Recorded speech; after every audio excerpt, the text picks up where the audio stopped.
Hi, it's Roger Green. This week, all our posted conversations contain completed contents from our year-end interviews, edited only slightly for flow and background noise. This conversation is with our good friend Naim Alkhouri. Naim runs through the range of extremely positive events in 2022 and looks forward to an increasingly exciting future in fatty liver disease. He focuses on the same two areas as most of our other interviews, that is, drugs and NITs, but adds considerations around digital diagnostics and the importance of preventing pediatric and adolescent NAFLD. As he usually does, Naim covers a tremendous amount of intellectual territory clearly and concisely in not that much time. Just a reminder, Surfing the NASH Tsunami will have next day coverage of the two presentation days at NASH posting the Friday session around 6 p.m. Eastern U.S. Standard Time on Saturday and the Saturday session around 6 p.m. Eastern Standard Time on Sunday. And here's Naim.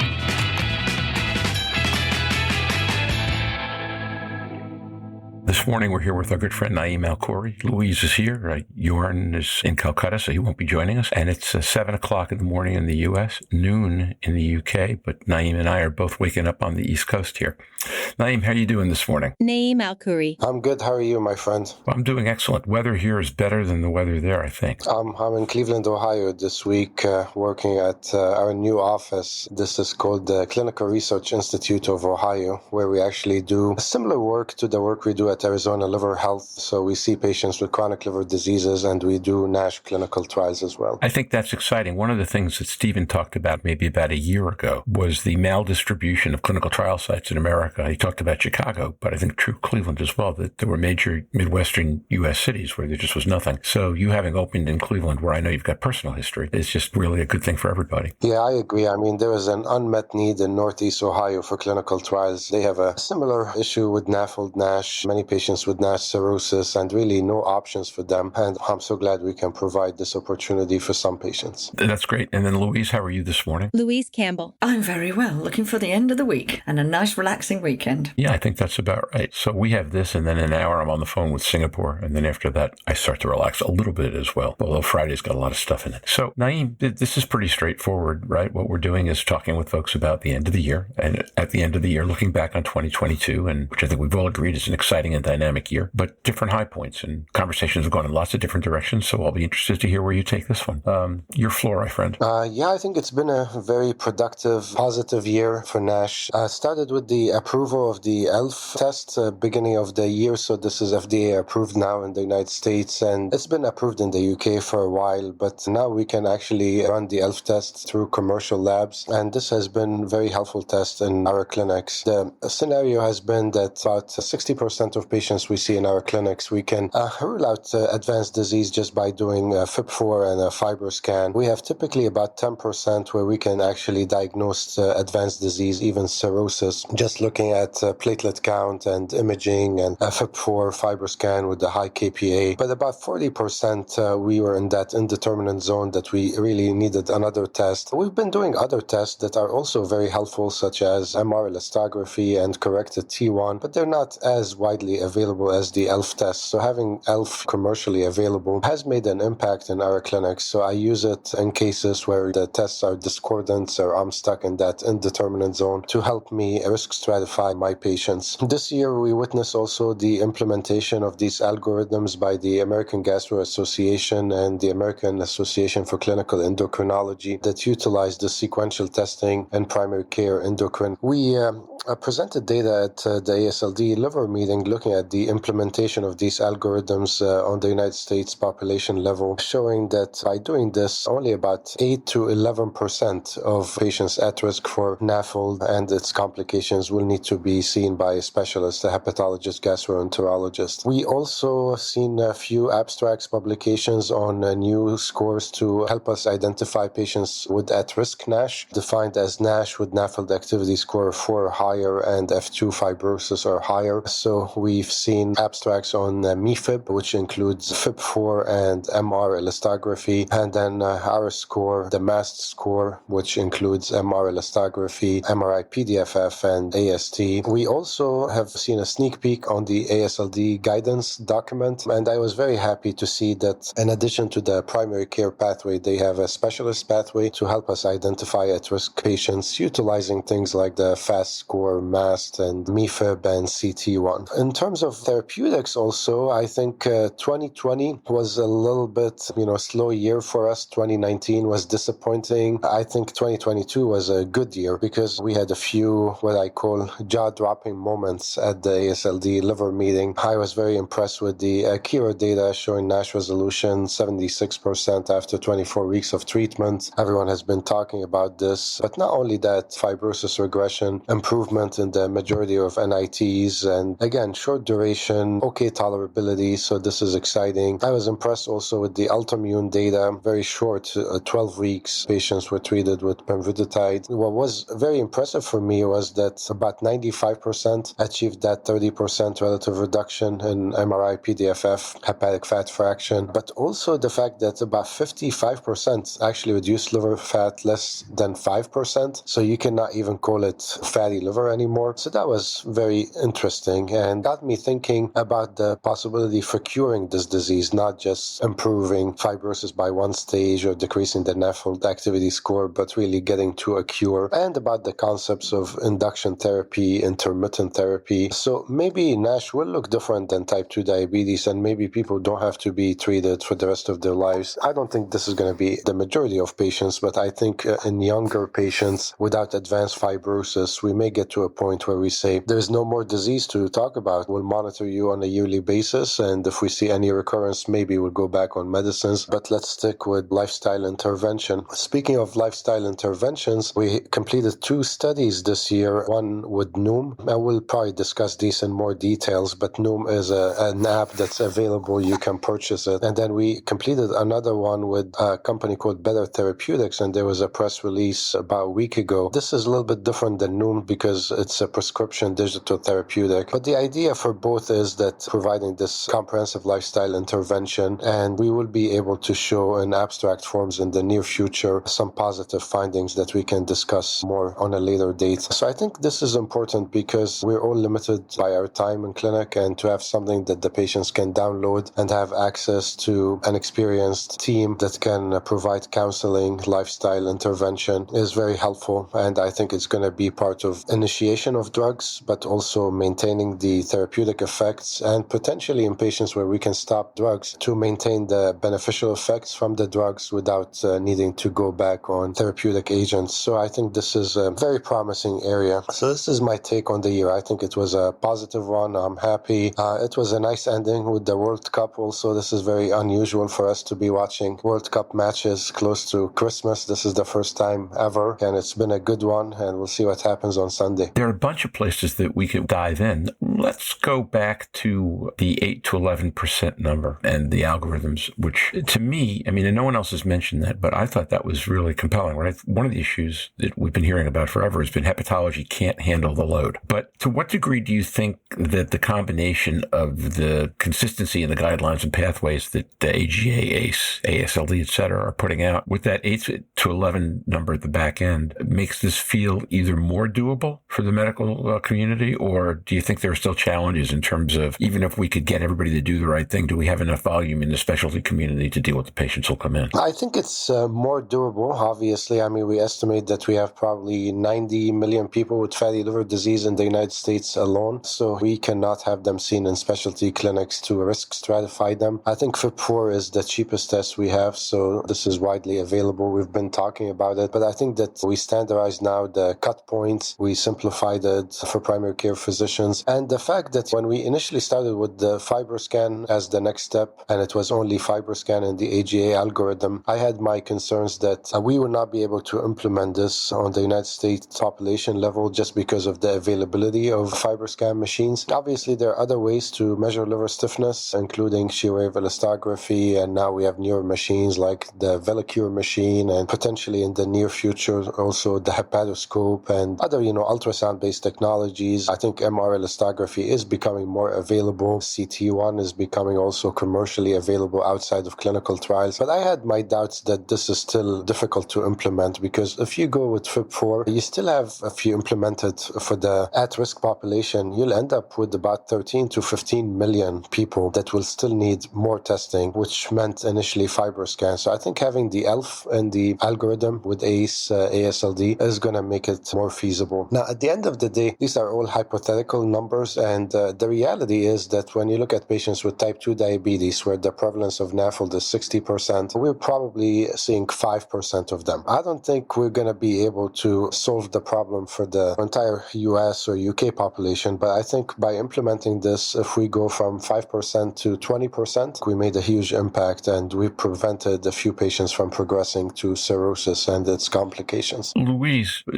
Naim, when you're dealing with Louise, you're dealing with a significant advocate for the benefits of FibroScan above and beyond liver sickness in terms of liver health. I'm going to throw the floor to you guys for a couple of minutes to discuss the implications of going straight to ELF versus going to FibroScan and where each might you feel be appropriate. Louise, I'll let you go first. I think Naim's absolutely perfectly correct. There isn't enough FibroScan or availability to be able to implement the guidelines by just using FibroScan. So you do have to use multiple different tests. The figures of only needing to see 9 to 11%, again, aren't surprising, because in our practice in the NHS, we would discharge 92% of people sent for abnormal liver function tests once they got to FibroScan. That is an awful lot of time, effort and resources. And that 92% that we send back are blocking the current pathways for the other ones who we do need to see. Within healthcare, certainly in the UK, with the pending approval in the new year and early 2023 of NICE to allow FibroScan access to primary care, will, we hope, reduce that. We will find the right people to get to secondary care and specialists. And what my biggest concern is what do we do with the soft fatty livers without a pathway development sitting in primary care, because they still need to be monitored. Fat in the liver is abnormal and they still need a pathway. So it's how we implement that. And I think we've discussed it previously this week in some of the sessions on. I would like to see more dietetics, more nutritional support, more education into primary care, nursing support when they're looking at diabetic patients, the same cohort that Naim was just mentioning there. So I think there's lots of opportunities. Most poor liver health does not need to see a liver physician, and I think that's what it's saying. So it should be owned by cardiology and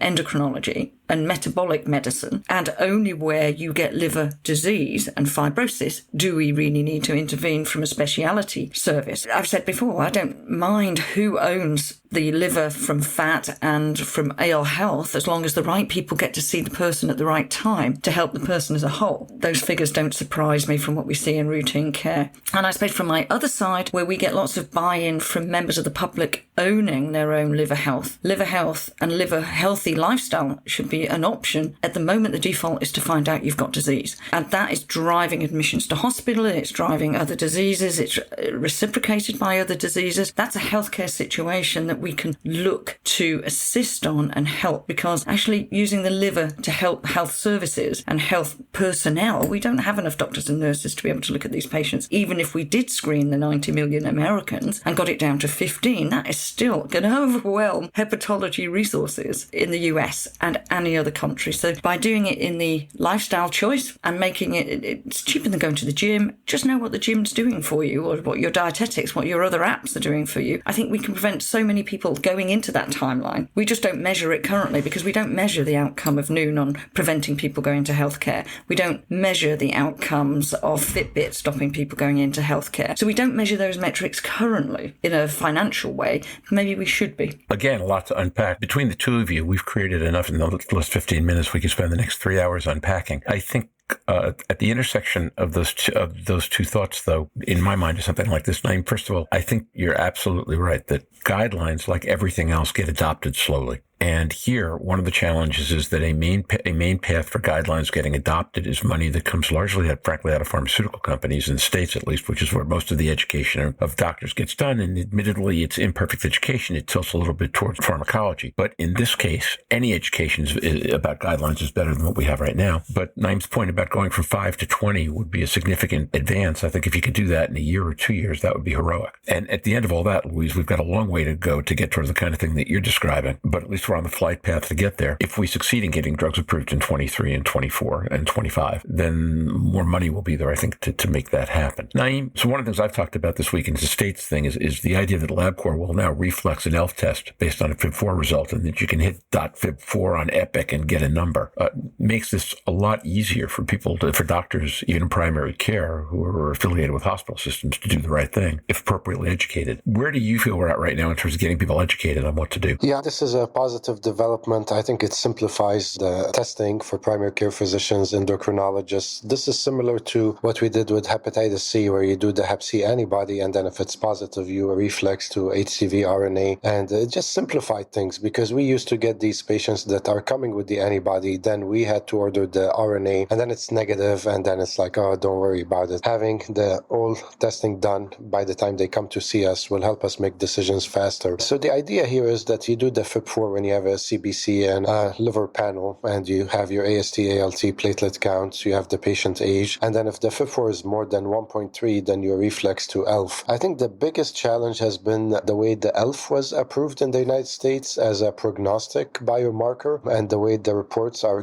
coming back to primary care physicians. So we know from previous papers that ELF less than 7.7, that indicates typically F0, F1, no significant fibrosis. So in my mind, and if you look at the guidance documents, less than 7.7 is where you keep patients in primary care and you just focus on lifestyle intervention. But because it was approved as a biomarker for progression to cirrhosis and complications, now 9.8 is the cut point that is being reported back. So if you're less than 9.8, they say you are at lower risk. That means you're low risk of progression to cirrhosis or actually developing complications like ascites or varicose bleeding. Doesn't mean that you're low risk for significant fibrosis. So now, you have a primary care physician seeing a test that's saying lower risk, but it could be 9.5, which is, in my mind, F2, potentially F3 in some patients. They're telling patients, oh, you're good, don't worry about it. So this is creating some issues. I think we need to educate more. The problem is, as you said, the education comes usually from the diagnostic companies, pharma companies, but when they have an FDA label, they have to stick by that. So I don't think Siemens can go out and tell people 7.7 is what you need to do. So we need to utilize the guidance document and have them to fund more like CME activities, non-pharma, non-diagnostic sponsored activities for primary care physicians to actually get that education and tell them how we utilize ELF. But to simplify,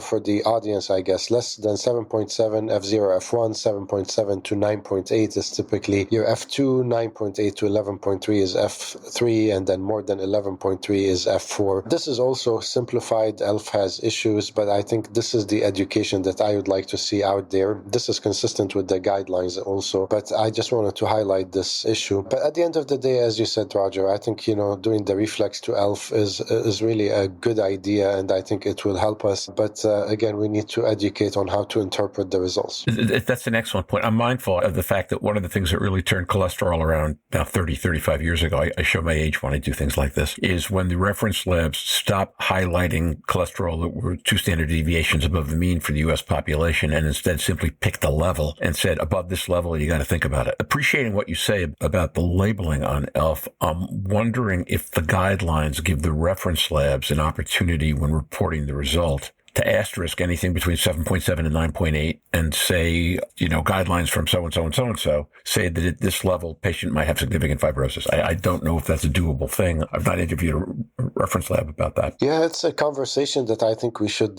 try to have with LabCorp. And, now Quest is also doing ELF. Naim, can I just ask, if we step that back a little bit, the majority of the world still don't do a standard blood profile for AST, ALT and liver function to be able to comply with FIB4. Do you think that's arguably the biggest change that has to happen globally, is that we have to say that every single time a blood profile is done routinely around the world, just as a minimum for liver disease, that we now have to standardise and say we should be able to calculate a FIB4 across the world in every country, and it shouldn't necessarily be for the payer to add just the one test? Would that make a huge difference to that early detection of more advanced fibrosis, do you think? And is that achievable? unbelievable is the second one. It's a tricky one because FIB4 has also its own issues, so I worry about making it standard with every time you do a CMP CBC that you get a FIB4, and next thing you have the 20-year-old who's having the flu, and for some reason their platelet count is a little bit lower than usual, and then now you're telling them, I don't know what's going on. I mean, your BMI is at 23, you're healthy, but somehow your FIB4 is high. You may have fibrosis. You need to see a specialist, or, let's do a FibroScan or an ELF test. I think it's a great idea in patients with type 2 diabetes, for example. They are at risk. I think it should be a no-brainer. You can even argue to do it in obesity. I think when you do things like this, then the limitations of FIB4 should be talked about more. Now, we're saying, okay, if you have diabetes, metabolic syndrome, elevated ALT, you're already at risk for NAFLD, then do FIB4. And fine, we're not going to complicate it for you. So 1.3, 2.67, this is all you need to worry about. If you're going to tell me on a global scale now we're going to calculate FIB4, then I need to talk about the fact that it doesn't work in children, the fact that it doesn't work even in young adults as good as we want it to.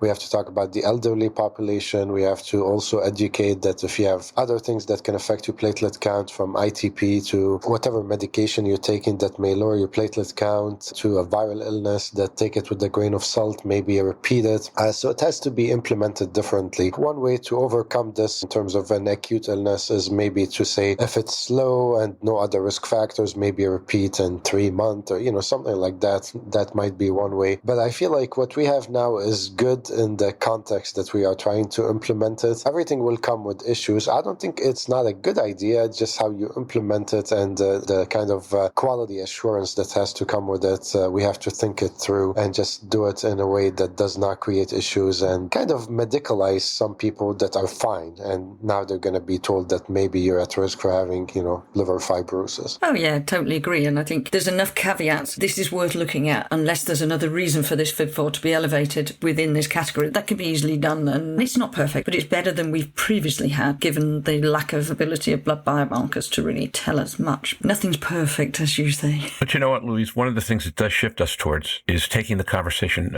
away from the discussion of the test per se and then to consumer education, right? So, Naim, you mentioned Noom and you mentioned the Better Therapeutics product, Little Avita, I think it's called, or something like that. And where do you see the roles of those in terms of patient education and management? Now, I know Noom is a different deal. The two are different, but take a minute and talk about how what the role you see those kinds of things playing as we go forward, and then we'll move to drugs after that. Yeah, I think with any therapeutic agent, we need to have a comprehensive lifestyle intervention. Initially, this might be required by insurance providers to approve a medicine that you show that you implemented a lifestyle intervention and that they still have significant disease after you do that needs a therapeutic agent. I think they should be done also in companion with any therapeutic agent, because lifestyle intervention is still very important. And then in some patients where we achieve significant improvement that they don't need to be on a therapeutic agent, this could be the way we maintain their response, is by keeping them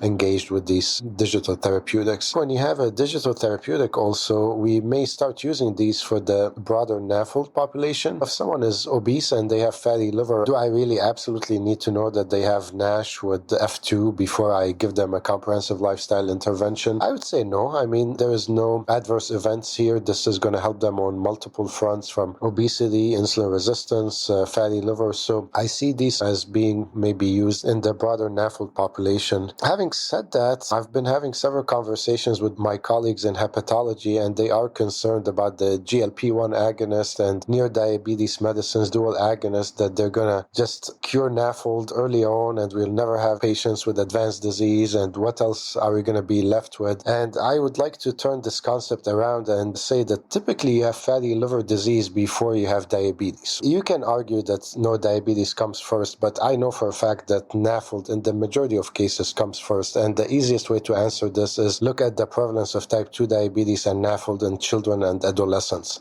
We have about 15% of children with NAFLD, 25% of adolescents and young adults, and we do not have these rates of diabetes. So NAFLD in the majority of patients come before diabetes. And I think we need to get to a point where we treat NAFLD as a way to prevent diabetes. And we know that having NAFLD, regardless of NASH, is associated with the twofold increase in developing diabetes. And one clinical trial I would like to design and execute is actually showing that by treating NAFLD NAFLD, you can prevent type 2 diabetes. This is a big one because you need a large sample size, you need long-term follow-up, but you can actually enrich a population that will develop diabetes within a few years and then show that by implementing a treatment, you can prevent diabetes. And then by doing this, we're going to actually put the endocrinologists out of business because they're not going to see diabetes. Eventually, we'll put the transplant surgeons out of business also because these patients will not progress to cirrhosis. But at the end of the day, we need to establish this field of preventive hepatology, similar to preventive cardiology. The time will come, and it depends on the intervention you're going to implement. But if the intervention is really something that has no adverse events that can be delivered to the population through an app, I see it as an opportunity. You have two camps in hepatology. You have people that just want to see F3, F4, and everything else in their mind doesn't matter. And then you have a camp that we know that NAFLD is not good for anyone. And if you actually follow these people over time, like the Tracy Simon paper in Gut, they're going to die even from liver disease. It just, we never had a large enough study that followed them for 20 plus years to show that some of them will progress. So I don't think we can be so myopic and just focus on fibrosis. But if the intervention is going to be costly, it's going to overwhelm the healthcare system, we have to be selective initially. But the future, in my mind,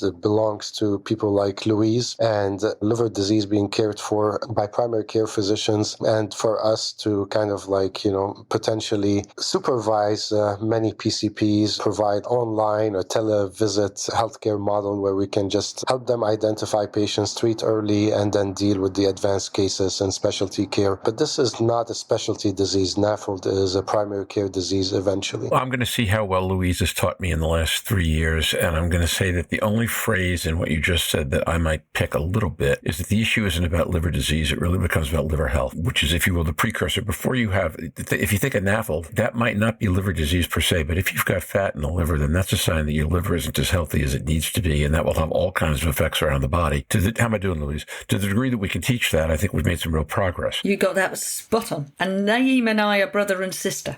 Nobody ever knew that information before. We're twins. It's a little bit like the old Schwarzenegger and DeVito are twins movie. You look at the two people together and you say, no, that's a little bit of work. But I think he's right. But just to pick up on one point, he is perfectly correct in my mind about diabetes and the role of NAFLD before and this. And when we put people on weight loss and liver fat loss, we watch their diabetes go into remission in a number of cases. We watch bariatric surgery do the same thing. If it was not connected, that just would not happen. We wouldn't see that effect of liver health making such a dramatic improvement to cardiac rates, to blood pressures. When you defat the liver and make the liver healthier, it puts your body back into equilibrium. So there is a reason for it. So Naim is perfectly, in my mind, singing from my hymn sheet. That's exactly right. You have to change exactly one word, and it goes from a minor key to a major key, and then, in fact, the whole chorus sings hallelujah at the same time. But I'm going to comment on one thing as well, is that I lose the will to live when I hear repeatedly, we don't need to find the disease or this, that, and you're going to put me out of work. If Naim, myself, the Surfing Nursing Army team, put hepatology, endocrinology, cardiology and cancer specialists out of work in our lifetime, then wow, we're doing some really, really good work. But actually, forget your own agenda. It is about a person. It is about a mother, brother, sister, uncle, aunt, grandparent. It is not about whether I have a job at the end of the day. It is about doing the best for the person who sits in front of me every day, day in, day out, and how I go home at night. The reason I left the NHS and do this now, post that, is because I want to save one liver at a time. I don't mind whose liver it is, which nation I'm scanning in. They've got a liver and a health problem and a relative and a family. So it is no longer acceptable for somebody to say we're going to be overwhelmed. Then we can address that with business cases. But also, it's not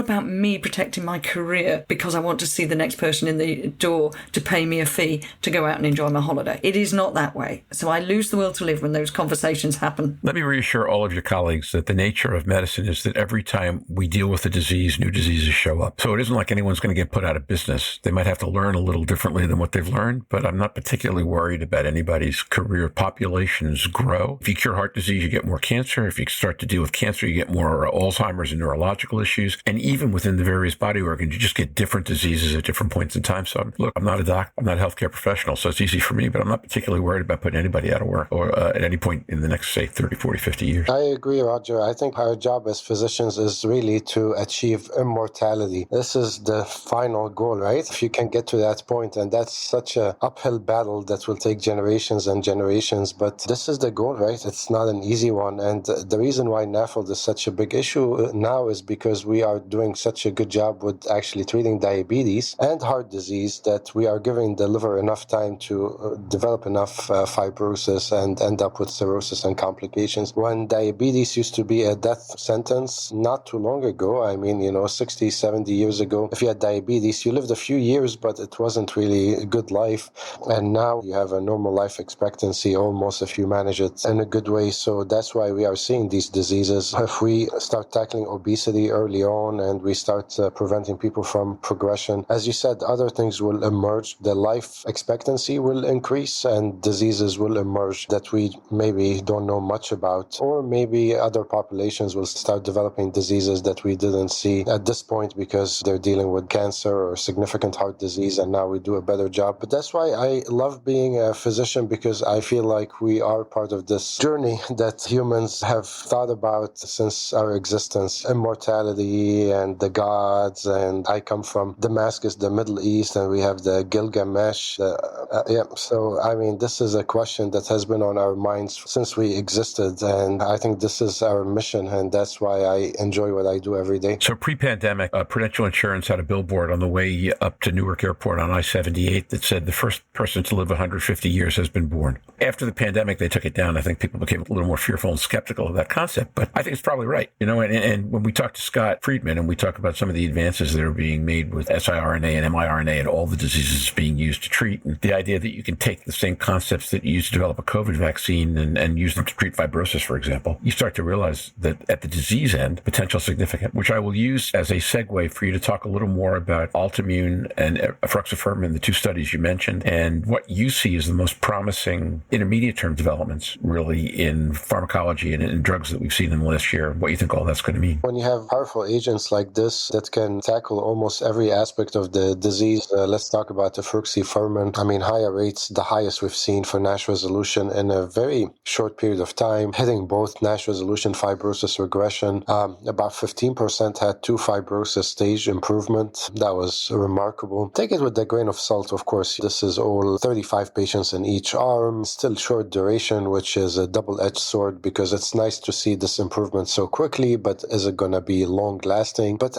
if you can induce this in 6 months and reverse years of disease progression, then maybe you can even stop this and transition to something else that can just maybe maintain some weight loss, maybe a GLP-1 agonist or even a pill. Hopefully resmetirom will be approved next year, or maybe even obeticholic acid if we need to use it in selected patients. But I think being able to do that induction phase where you induce a lot of improvement is very meaningful. With pemvidutide also there's a significant weight loss, more than efruxifermin, and potentially tackling dyslipidemia also. What we lose with the glucagon agonist is the efficacy on diabetes. This is where I think a GLP-1 GIP dual agonist probably has the upper hand, because you're going to achieve better diabetes control and still significant weight loss improvement in dyslipidemia. But I think at the end of the day, we've shown that the whole concept of achieving high NASH resolution rates, that there is no doubt about the placebo response. It's just not going to hit 75%. The fact that we showed that fibrosis can be reversed in a short period of time, we've been debating this for a while now, and we put this to rest with studies like this. Like, we know it's durable, you just need to have a potent enough agent. FGF21s though,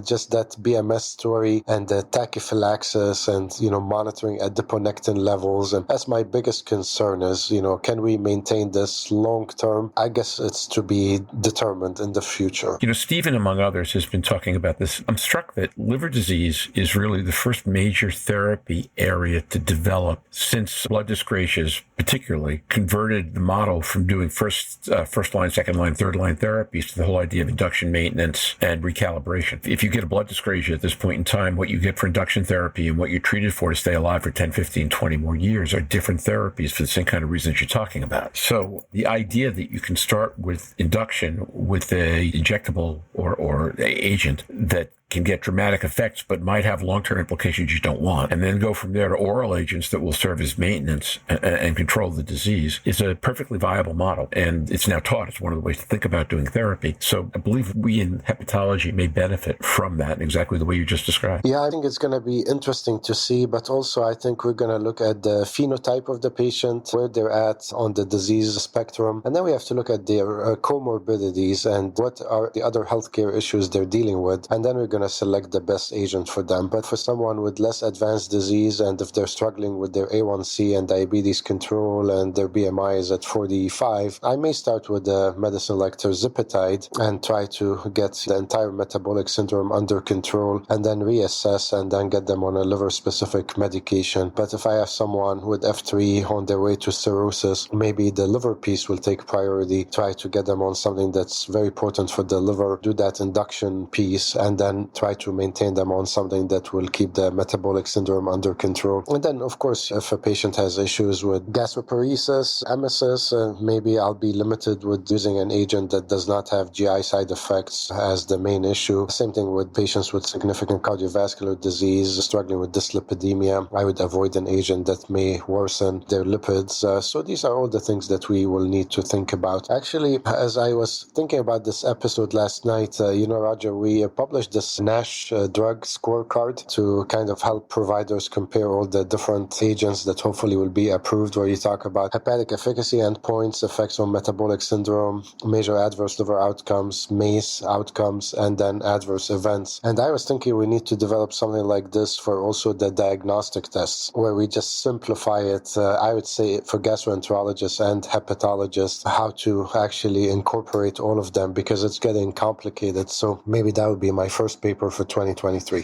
First of all, that's a fantastic idea. I have to tell you, as I'm listening to you for the last 5 minutes, I get excited when I think about where the world's going to be in 7 years. That on the one hand, we will have done a far better job of educating on liver health and the need to get on top of things earlier. And then second, that we'll be spoiled for choice, that when we get to what are we going to do for the patient, it's not going to be one size fits all, but there might be a whole range of options that you can be thoughtful in exactly the ways you just described. That's really exciting. And yes, I think next year is going to be transformative for us, and we are eagerly awaiting the results of the Maestro NASH. I think this is potentially going to be the cherry on top. If this is positive, I think it'll be a positive development for the whole field. We don't pick sides here. I mean, we want everyone to succeed, but I think we want to see success for the entire field. And since they're next, that therefore everybody roots for them. And then after they're up, then whoever's next up after that, everybody roots for. I think that's how I've seen this whole thing progress for the last few years. As we come to the end of our time today, any closing thoughts you want to leave our audience with? I mean, I think it's been a good year, 2022. When I look back, I think it's going to be the year when the excitement about drug development for NASH is back. We had a few setbacks along the way, but I think we've established a few concepts. It's very clear in our minds now what we need to do. I think realizing that we need to target upstream lipotoxicity as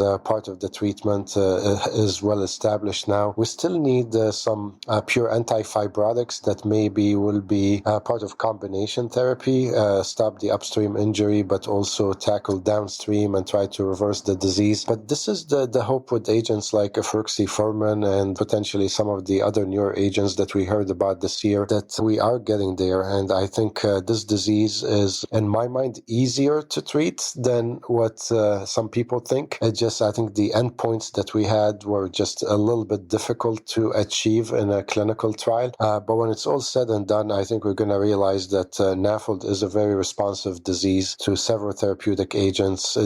Starting early is the key, and not waiting until you have cirrhosis to try to reverse it. I think this has been a misguided understanding that was based on what is the insurance most likely to approve and what patient population they cannot argue that they don't need treatment. But we should not be developing drugs this way. I think it should be early on preventing cirrhosis and really trying to think about the combination approach, maybe not with several medications, but with the comprehensive lifestyle intervention and medications, and really starting early on. I think this will be the approach that I hope will win eventually, so we never have to deal with cirrhosis. Obviously, we need medications for cirrhotic patients. We need to try to stop progression to decompensated liver disease, but I think this is the tip of the iceberg, and this is going to be very challenging, but we will get there. I'm very confident with the new therapeutic agents we have now that some of them will be effective in that population. But Naim, as we wrap up, I need to say that your energy, your optimism, and the scale of your vision always leaves me smiling when we get off the phone, whether we're just on a conversation or whether we're on the podcast. And spoiler alert to our audience who thinks you all haven't heard from Naim enough in the past year, and I agree. We're talking about a couple of episodes right now on some of the specific topics that we touched on briefly today that we're hoping to put into the first quarter or first third of next year to have Naim back with some colleagues and start to go a little deeper into some of these things. Louise, closing thoughts before we wrap up? The enthusiasm and the excitement that we've heard in these interviews for 2022 makes it a vintage year. Now, I'm a champagne fan as my optimal drink, so I would say it's a premier crew year for fatty liver disease at the moment. And with that, Naim's always enthusiastic, but we are brother and sister and we sing from us. So I'm always going to support everything he says, from his TikTok videos to his social media to I think it's exciting, and that's the way we engage now with liver health, and he's doing a great job. Thank you, my friends. Happy holidays. Enjoy the season with your loved ones, and we'll reconvene in 2023 at NASH. We hope you have enjoyed this discussion. Please join us again later tomorrow for the full conversation between Jörn, Louise, Roger, and their guest, Stephen Harrison, here on the Surfing the NASH Tsunami podcast.